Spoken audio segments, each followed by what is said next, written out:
मुख्तार अंसारी को बांदा जेल में किया गया शिफ्ट। जेलर और डिप्टी जेलर पर हमला करने का लगा आरोप। अंसारी पर दर्ज है 52 मामले। भाकियू नेता बैलगाड़ी पर बैनर पोस्टर लगाकर पहुंचे जिला पंचायत। जनता को दिया संदेश, कहा पेट्रोल डीजल महंगा होने से बैलगाड़ी पर हूं सवार।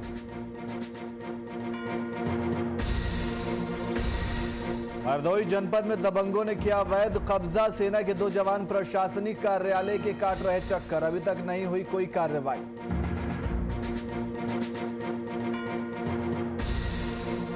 बदायूं के तहसील का एक वीडियो हो रहा वायरल। नोड यूज बनवाने के लिए काउंटर पर लगी भीड़। रिश्वत के आरोपी दोषी करार।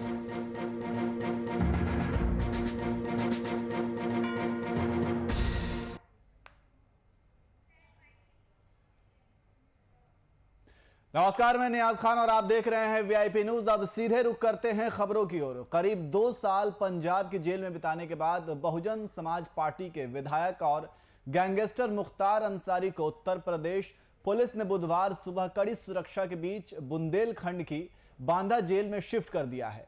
इस बीच लखनऊ में एमपी एमएलए सांसद विधायक की विशेष अदालत ने 12 अप्रैल को अभियुक्त मुख्तार अंसारी को साल 2002 में जेलर और डिप्टी जेलर पर हमला करने, जेल में पथराव और जान माल की धमकी देने के मामले में आरोप तय करने के लिए व्यक्तिगत रूप से तलब किया है। बता दें कि उत्तर प्रदेश और कई राज्यों में अंसारी के खिलाफ 52 मामले दर्ज हैं और इनमें से 15 में तफ्तीश चल रही है।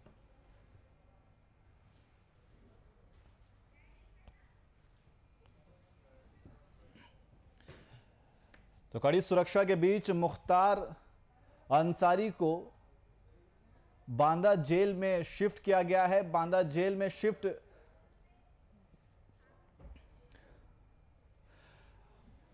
और इसी खबर पर अधिक जानकारी के लिए हमारे संवाददाता सागर मिश्रा हमारे साथ फोन लाइन पे मौजूद हैं। सागर, आखिरकार मुख्तार अंसारी को बांदा जेल में शिफ्ट कर दिया गया है। बिल्कुल नहीं। अब देखिए, मुख्तार कब तक तन्हाई में कटेगा, क्योंकि मुख्तार सुरक्षित यूपी तो पहुंच गया, लेकिन पंजाब की जेल से व्हील चेयर पर बाहर आने वाला गैंगस्टर बांदा जेल जब खुद चलकर गया तो देखा गया कि उसके चेहरे पर घबराहट थी, परेशान था वो, क्योंकि पंजाब की रोपड़ से यूपी के बांदा तक 14.5 घंटे के सफर के बाद गैंगस्टर विधायक मुख्तार अंसारी आज तड़के सुबह 4:30 बजे जब बांदा जेल पहुंचा तो सभी की निगाहें थी। तमाम लोगों ने यह भी जिक्र किया था कि कहीं ऐसा ना हो कि मुख्तार अंसारी का भी एनकाउंटर कर दिया जाए, इसकी गाड़ियां पलट जाए। तमाम तरह के सवाल उठाए गए थे, लेकिन बांदा जेल में अपने पैरों पर खड़ा होकर अंदर गया। व्हील चेयर पर आने वाला इंसान, डॉक्टर्स के पैनल में उसकी जांच पूरी की गई तो पाया गया कि वो पूरी तरह से फिट है। हालांकि इस दौरान उसके चेहरे पर सिकन थी, थोड़ा वो परेशान जरूर था, लेकिन जिस तरह से बांदा जेल प्रशासन ने सरप्राइज उसे दिया, शुरुआत में उसे बैरक नंबर 15 में रखे जाने पर फैसला लिया गया और फिर इसी बैरक में मुख्तार पहले भी रह चुका है, इस बैरक में उसे नियाज रखा गया है, लेकिन उसे बैरक नंबर 16 में भेज दिया गया। उसका कोरोना का टेस्ट किया गया तो उसकी रिपोर्ट नेगेटिव आई। इसके बाद फिर आगे का कार्यक्रम उसका तैयार किया गया, लेकिन उस बैरक में जहां पर रहेगा मुख्तार अंसारी, वहां पर सीसीटीवी कैमरे भी लगाए गए ताकि उसकी निगरानी समय समय पर हमेशा जांच की जाती रहे, क्योंकि एक बाहुबली विधायक है। इसके अगर रिकॉर्ड को उठाकर देखा जाए, काफी क्रिमिनल केसेस हैं, 52 आपराधिक मामले जिस पर पहले से ही दर्ज हैं, और मुख्तार के जो तमाम साथी हैं, तमाम गुर्गे, उन पर भी लगातार शिकंजा कसा जा रहा है, जांच लगातार जारी है। और सभी तब तक ये लगाए बैठे थे कि आखिर मुख्तार कैसे पंजाब से बांदा जेल शिफ्ट किया जाएगा, रास्ते में क्या कैसी सुरक्षा व्यवस्था रहेगी, क्योंकि पुलिस जब चल पड़ी थी बांदा की तरफ लेकर मुख्तार को, तो जो तमाम जिले वहां पर भी पहले से अलर्ट जारी कर दिया गया था कि कहीं ऐसा ना हो कि मुख्तार के गुर्गे कहीं पर किसी तरह के आपराधिक घटनाओं को अंजाम देने की कोशिश करेंगे, उनकी तरफ से कुछ हलचल पैदा की जाए, तो इसीलिए पुलिस भी पहले से ही सतर्क थी। नहीं आती जी सागर, लेकिन जिस तरीके से जैसा कि आपने बताया कि कड़ी सुरक्षा के बीच इन्हें जेल में शिफ्ट किया गया है और जेल में शिफ्ट होने से पहले जब बात चल रही थी शिफ्ट किए जाने की, तब मुख्तार अंसारी ने कई बार कह चुके थे कि उन्हें उनका इनकाउंटर किया जा सकता है। तो ऐसे तमाम तरह के उनके भी सवाल थे, इनकाउंटर किया जा सकता है, लेकिन आखिरकार कड़ी सुरक्षा के बीच उन्हें शिफ्ट तो कर दिया गया है। लेकिन अब आगे क्या उन्हें यूपी के जेल में क्या कुछ देखने को मिल सकता है? बिल्कुल, देखिए, अगर आप जेल की आपने बात की है तो मैं उनको बता दूं कि वीआईपी ट्रीटमेंट अब इस बार मिलने वाला नहीं है मुख्तार अंसारी को जी। और जिस बात का आपने जिक्र किया कि इनका कहीं एनकाउंटर न कर दिया जाए, इस तरह की उन्होंने आशंका जाहिर की थी, ये आशंका उन्होंने इसीलिए जाहिर की क्योंकि सैकड़ों एनकाउंटर किए जा चुके हैं यूपी पुलिस की तरफ से। तमाम जो अपराधी जब पकड़े जाते हैं तो बीच रास्ते में उन्हें मार दिया जाता है, एनकाउंटर कर दिया जाता है। फिर उसके बाद अलग तरह की पूरी कहानी गढ़ दी जाती है कि इसमें अपराधी जो था उसी ने कुछ गलत कदम उठाया, इसलिए उसको मौत के घाट उतारा गया, उसका एनकाउंटर किया गया। लेकिन आम कैदियों की तरफ से सुविधाएं दी जाएंगी। आपने जेल के अंदर की बात की, सीसीटीवी की से हमेशा उसकी एक्टिविटी पर नजर रखी जाएगी। जेल के अंदर आने वाले हर एक व्यक्ति पर भी नजर रखी जाएगी जो मुख्तार से मिलने के लिए पहुंचेगा। लेकिन 52 से 53 गंभीर मामले जो उस पर दर्ज हैं, उन मामलों के चलते अब बड़ी कार्रवाई भी की जा सकती है। 30 जवान तैनात किए गए मुख्तार के आसपास सुरक्षा के लिए और नए किराएदारों का वेरिफिकेशन भी अब करवाया जाएगा जी। हाल ही में जो लोग वहां पर नया है। मुख्तार को कुंडली बॉर्डर में यूपी में प्रवेश कराया गया था, जहां से उसको रवाना किया गया। ये पूरी कैसे घटनाक्रम हुआ और कैसे मुख्तार को बांदा जेल लाया गया, ये तमाम वो कहानियां, लेकिन अभी भी जांच जारी है और क्या आगे एक्शन लिया जाएगा मुख्तार अंसारी पर, ये देखने वाली बात हुई। आज जी सागर, बहुत बहुत शुक्रिया तमाम जानकारी के लिए।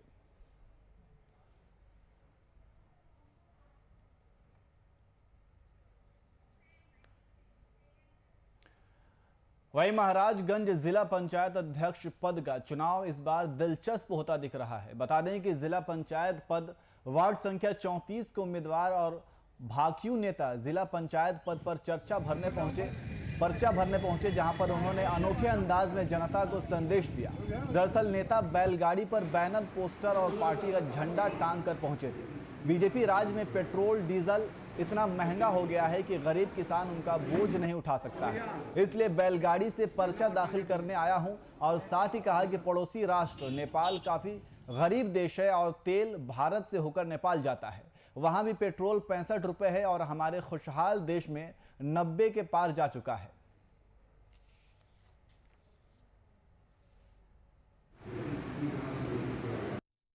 जी, मैं वार्ड संख्या 34 से जिला पंचायत सदस्य पद का मैं नामांकन करने के लिए आया। बैलगाड़ी से आया, क्या उद्देश्य था बैलगाड़ी? उद्देश्य यही है कि जो है कि सरकार ने डीजल को महंगा कर दिया है और बैलगाड़ी ही हम साधन उचित समझे। हम लोग किसान हैं, डीजल महंगा हो गया है, पेट्रोल कितना डीजल हो गया है। ये आपका गरीब देश नेपाल है, यहाँ पर जो है कि 65 रुपये लीटर पेट्रोल बिका रहा है, यहाँ जो है कि 90 के पार है, जबकि यह भारत खुशहाल देश है। और इसी खबर पर अधिक जानकारी के लिए हमारे संवाददाता मोहम्मद आरिफ हमारे साथ फोन लाइन पे मौजूद हैं। आरिफ, बैलगाड़ी पर बैनर पोस्टर लगाकर भाकियू नेता पंचायत पहुंचे, क्या कुछ जानकारी है? जैसा कि नियाज जी, मैं आपसे बताना चाहूंगा जी कि पूरे देश में भाकियू के लोग जो है किसान आंदोलन कर रहे हैं, किसान बिल के विरोध में।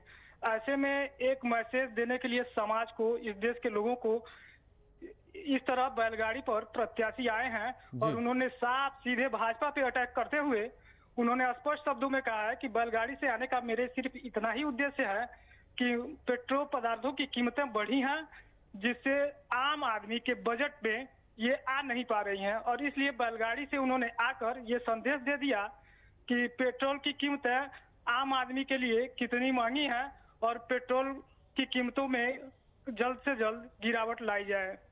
जी, कितनी संख्या में लोग उनके समर्थन में वहां पहुंचे थे? अगर बात समर्थन की किया जाए और कोविड काल की, तो यहाँ पे तो सारे रिकॉर्ड टूटते जा रहे हैं। समर्थन में तमाम लोग थे और कोई मास्क नहीं लगाया, किसी ने सोशल डिस्टेंसिंग का पालन नहीं किया और कोविड का किसी ने ख्याल ही नहीं रखा कि कोविड चल रहा है। जबकि हमारे जिले में आज भी कल के डेट में 4 लोग को पॉजिटिव मिले हैं। जी, बहुत बहुत शुक्रिया तमाम जानकारी के लिए।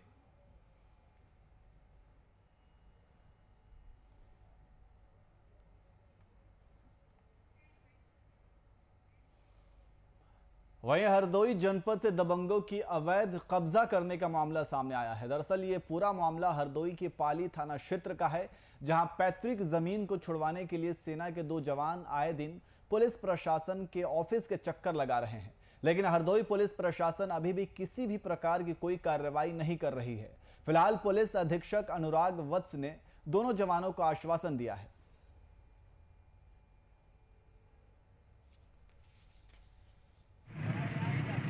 नाम है जो है जो थाना पाली से मैं आया हूँ। अभी जो इस टाइम जो मैं कश्मीर में पोस्टिंग है मेरी, तो मैं अपनी जो है जो वहाँ अभी गया था एसपी साहब के पास, तो जो अपने खेत के सिलसिले में, तो वहाँ पे क्या हुआ, कोर्ट से आदेश कराने के बाद हमने अपनी जो है मेड़बंदी कराई उसकी, और जो मेड़बंदी कराने के बाद अभी क्या हुआ, जो विपक्षियों ने जो हमारे जो खेत के ऊपर जो कब्जा कर रखे थे, उन्होंने दोबारा से जो उसकी मेड़ तोड़ दी और जो अवैध रूप से जो दोबारा कब्जा कर लिया। तो मैं थाने में गया, अपने थाना पाली में गया, तो वहाँ पे जो राजेश राय सर हैं, तो जब मैंने उनको जाके जो अपना जो एप्लीकेशन दिया जाके शुक्रवार को, ठीक है, तो वहाँ पे एस साहब बोले आप हमें वर्दी की धौंस दिखाने आए, वो उठा के आपको चालान काट कर देंगे। पहले मैं थाने पे गया, थाने पे मेरी कोई सुनवाई नहीं हुई। एसएचओ साहब बोल रहे हैं कि आप लोग यहाँ के वर्दी की धौंस दिखाने आए हो क्या, 2 मिनट में चालान काट दूंगा। एसडीएम साहब के पास गया, एसडीएम साहब ने वहाँ से बोला कि लिख के दिया कि शांतिपूर्ण व्यवस्था बनाए रखें। पुलिस विपक्षी पार्टी को बुला नहीं रही है, तो जिन्होंने कब्जा कर रखा है उसको बुला नहीं रही विपक्षी पार्टी को पुलिस। किस चीज़ पे कब्जा किए हैं? मेरे प्लाट पे कब्जा कर रखा है। प्लाट का मेरे पास रजिस्ट्री है, 92 में मैंने खरीदा था मेरे पिताजी ने। अभी जब मैं इसको बनवाना चाहता हूँ तो विपक्षी उस पर कब्जा कर रखा है।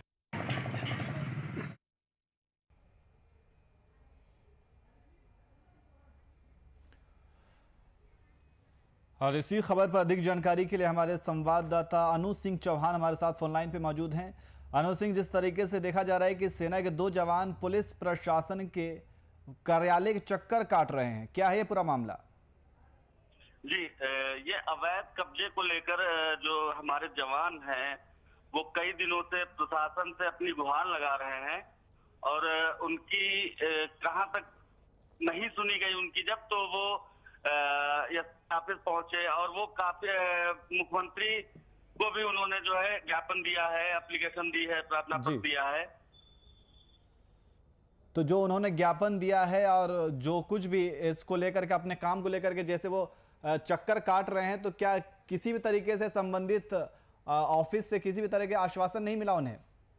जी, हरदोई पुलिस अधीक्षक ने उन्हें उन जवानों को पूरा आश्वासन दिया है कि उनके साथ न्याय होगा और जल्द ही इस पे उचित कार्रवाई होगी। जी, बहुत बहुत शुक्रिया तमाम जानकारी के लिए।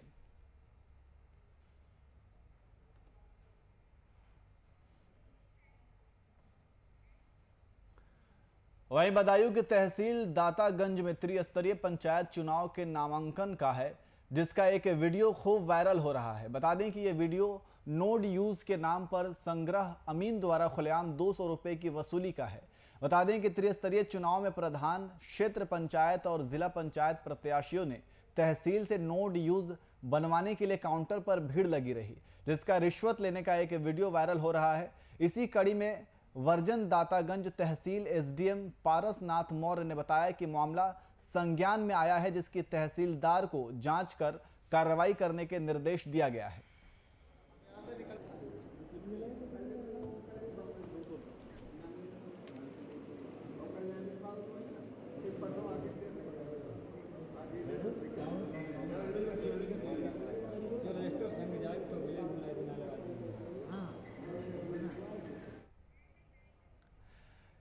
तो सोशल मीडिया पर एक वीडियो वायरल हो रहा है। आप तस्वीरों में देख सकते हैं कि इस वीडियो में खुलेआम 200 रुपए की वसूली की जा रही है। तो रिश्वत के आरोपी संग्रह अमीन दोषी करार दिया गया है। नोड यूज बनवाने के काउंटर पर भीड़ लगी हुई है। तो बदायूं के तहसील दातागंज में त्रिस्तरीय पंचायत चुनाव के नामांकन का यह वीडियो है, जिसका एक वीडियो खूब वायरल हो रहा है। बता दें कि यह वीडियो नोड यूज के नाम पर संग्रह अमीन द्वारा खुलेआम 200 रुपए की वसूली का है।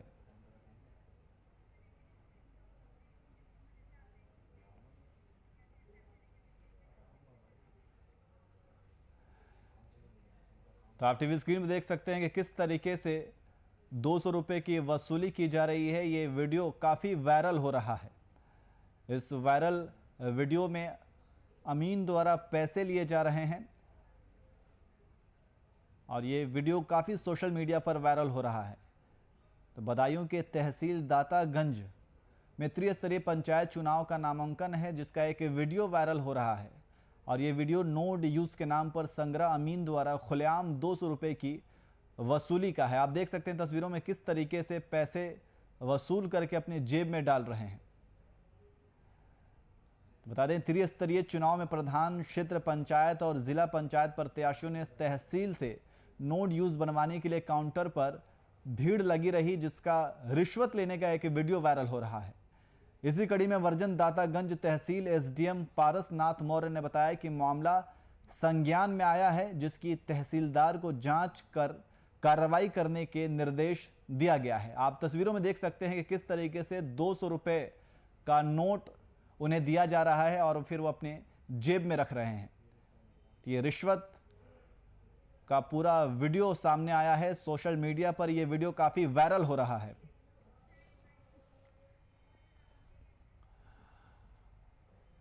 वही मामला रायबरेली के मोतीलाल नेहरू स्टेडियम का है, जहां रोजाना सैकड़ों की संख्या में आर्मी की तैयारी कर रहे सैकड़ों छात्रों को दौड़ने से रोका जाता है, जिस बात से नाराज होकर आज जिलाधिकारी कार्यालय पहुंचकर विरोध प्रदर्शन कर रहे हैं। वहीं जिलाधिकारी से मांग करते हुए कहा कि ऐसे भ्रष्ट क्रीड़ा अधिकारी को हटाया जाए। वहीं खेल अधिकारी पर गंभीर आरोप लगाते हुए कहा कि खेल अधिकारी के द्वारा उनसे रसीद काटने के नाम पर ज्यादा पैसे लेते हैं और बाहरी लोग आकर वहां आई हुई लड़कियों के साथ अभद्रता करते हैं।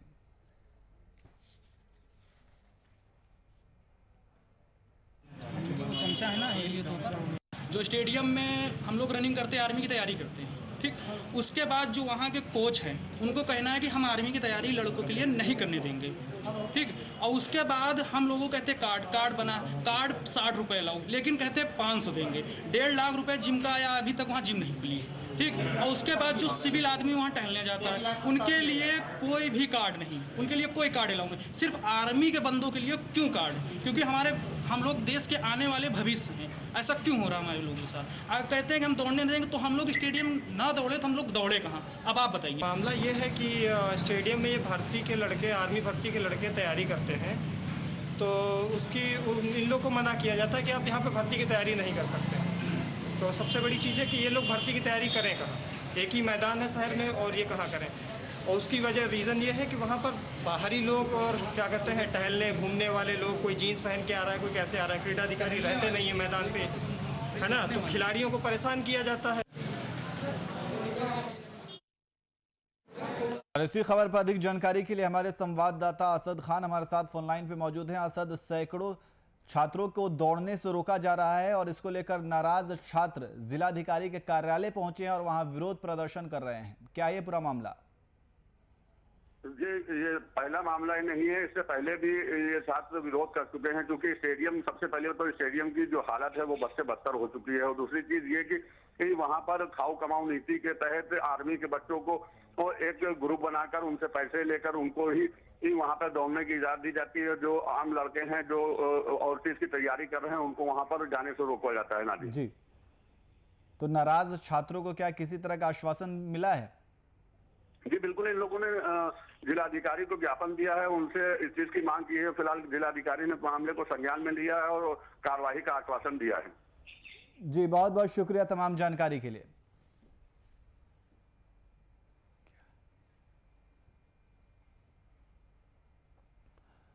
और इसी बीच इस वक्त रांची से एक बड़ी खबर आ रही है। आपको बता दें कि रांची से इस वक्त बड़ी खबर आ रही है। बालू लदे ट्रकों से अवैध वसूली का ये पूरा मामला है। रांची से इस वक्त की बड़ी खबर आपको बता रहे हैं, जहां बालू लदे ट्रकों से अवैध वसूली का मामला सामने आया है। एसएसपी के निर्देश पर पुलिस की बड़ी कार्रवाई। रांची से इस वक्त की बड़ी खबर आपको बता रहे हैं, जहां एसएसपी के निर्देश पर बड़ी कार्रवाई की गई है। अवैध वसूली करने वाले गिरोह का खुलासा किया गया है। और इसी खबर पर अधिक जानकारी के लिए हमारे संवाददाता आशीष हमारे साथ फोन लाइन पे मौजूद हैं। आशीष, ये क्या है ये पूरा मामला? माइनिंग ऑफिसर बन के कई दिनों से ये जो रांची के आउटर एरिया है वहां पे बालू की जो ट्रक आते थे उनसे अवैध वसूली की जा रही थी जी। इसका पता कुछ दिन पहले एसएसपी को पता चला था, जिनके द्वारा एसएसपी द्वारा और ग्रामीण एसपी द्वारा एक टीम का गठन किया गया, जहाँ पे जो अवैध वसूली के जो लोग हैं जो पहुंचते थे, जो रात्रि के समय जो भी ट्रक जाते थे उनसे पैसे वसूल करते थे, उनको धर दबोचने के लिए टीम का गठन हुआ। उन्हीं के द्वारा आज आपका 14 लोगों को हिरासत में लिया गया है जी। और आगे पूछताछ चल रही है। माना जा सकता है इसमें और भी लोग शामिल हो, इनको लेकर अभी भी छापेमारी जारी है जी। तो इन्हें हिरासत में लिया गया है और इसके बाद किन धाराओं के तहत मुकदमा दर्ज किया गया है? अभी इन पे लूटपाट की धाराएं लगेंगी और जो अवैध रूप से सरकारी कर्मचारी बन के जो लूटपाट की जा रही है उसके द्वारा भी धाराएं लगने वाली हैं। और मैं बता दूं कि अभी इसमें और भी कई लोगों का जो इसमें रहने का मामला भी सामने आया है। सो माना जा रहा है कि आज शाम तक या कल सुबह तक दोबारा फिर छापेमारी कर कुछ लोगों को पकड़ा जा सकता है। जी मैडम। जी, तो पुलिस प्रशासन ने क्या कहा और लोगों की छानबीन चल रही है? जी बिल्कुल, पुलिस प्रशासन ने अभी तो बता दी कि कुछ लोगों की और छानबीन चल रही है, इसमें ज्यादा लोगों की आने की बात हो सकती है। अभी तक फिलहाल 14 लोग को हिरासत में लिया गया है, तो माना जा रहा है कल सुबह तक और कुछ लोगों को पकड़ा जा सकता है। जी आशीष, बहुत बहुत शुक्रिया तमाम जानकारी के लिए।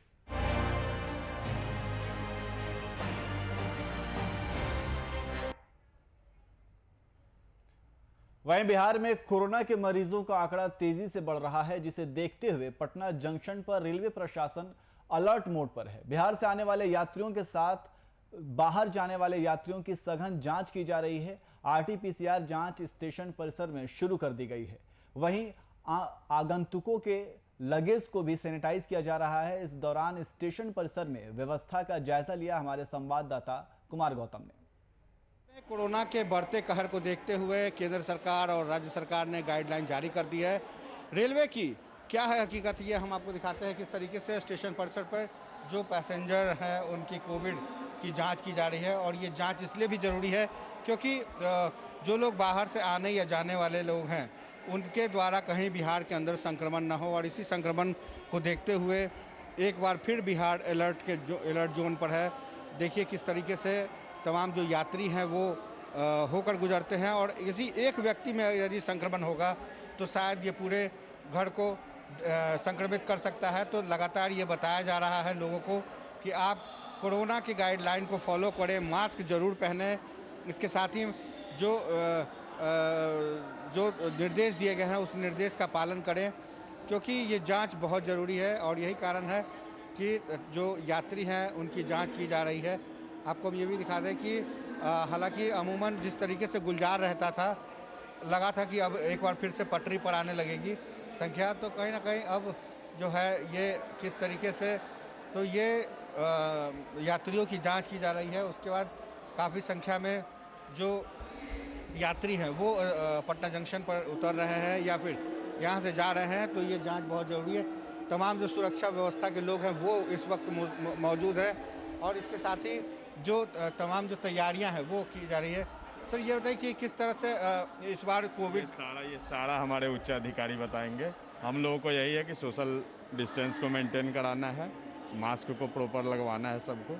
वैसे ज़्यादातर लोग लगा रहे हैं, लेकिन प्रयास यही है कि जो लोग नहीं लगा रहे हैं उन्हें लगाएं, और ज़्यादा जानकारी आपको हमारे उच्च अधिकारी देंगे। बहुत बहुत धन्यवाद। तो ये मंटू जी हैं जो अपनी ड्यूटी पर हैं और लगातार लोगों को ये गाइड करने की कोशिश कर रहे हैं कि आप सोशल डिस्टेंसिंग का पालन करें, मास्क जरूर लगाएं, क्योंकि यही एकमात्र बचाव है जो आपको कोविड-19 से बचा सकता है। कोरोना का जो संक्रमण है वो बहुत तेज़ी से फैला है, और यही कारण है कि पटना जंक्शन की जो तस्वीर है वो पहले की तरह गुलजार नहीं है। लेकिन जिन यात्रियों को जाना है या जो यात्री जाने वाले हैं उन तमाम यात्रियों को के बीच में जो है बेहद ज़रूरी है कि वो मास्क लगा के रहें, और कहीं जाना है तो ये भी ज़रूरी है। कुछ और यात्रियों से जानने की कोशिश करते हैं। ये बताइए कि इस बार जो कोरोना पार्ट 2 है, ये इस बार कुछ ज़्यादा संक्रमण तेज़ी से फैल रहा है। हाँ सर, मतलब पहला बार जो हो गया था उसमें सब मतलब एक्टिव ज़्यादा था कि सब घर में रहता था, लेकिन इस बार सब ढिलाई बहुत ज़्यादा दे दिया है। इसी कारण सरकार को ऐसा कदम उठाना पड़ रहा है। यही कारण जी सर। तो ये आम लोग मानते हैं कि कहीं ना कहीं जो ढिलाई हुई है आम लोगों की वजह से हुई है, और यही कारण है कि संक्रमण बहुत तेज़ी से फैल रहा है। ये है पटना जंक्शन की तस्वीर, जहां से हम आपको दिखा रहे थे कि किस तरह से पटना जंक्शन के 1 नंबर प्लेटफॉर्म पे कोविड-19 की जांच की जा रही है। और जांच के साथ साथ यात्री अपने आप को सुरक्षित रखेंगे तभी वो सुरक्षित समाज की कल्पना कर पाएंगे। इसलिए मास्क जरूर लगाएं, सैनिटाइजिंग का प्रयोग करें। हालांकि सैनिटाइजिंग के साथ साथ 2 गज की दूरी ये बेहद है ज़रूरी। इसलिए आप जहाँ भी रहें कोशिश करें कि आप दूरी बना करके चलें, ताकि अगर वो कोई व्यक्ति संक्रमित हो तो आप उसके शिकार न हो सके। इसी के साथ कुमार गौतम, VIP न्यूज, पटना। वहीं अररिया के फारबिसगंज डीएसपी राम पुकार सिंह के नेतृत्व में पुलिस ने स्थानीय सुभाष चौक स्थित बस स्टैंड पर छापेमारी की है। छापेमारी के दौरान पुलिस ने 2 युवकों से जाली नोट बरामद किया है।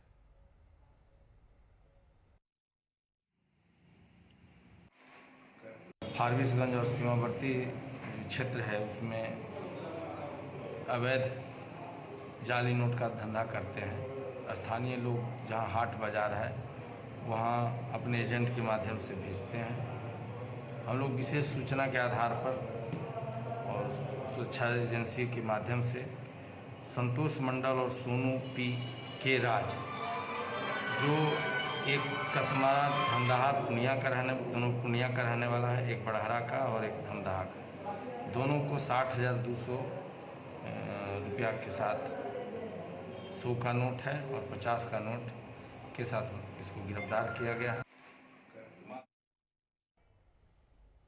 फिलहाल बुलेटिन में इतना ही। देश और दुनिया की तमाम खबरों के लिए देखते रहिए VIP न्यूज़। नमस्कार।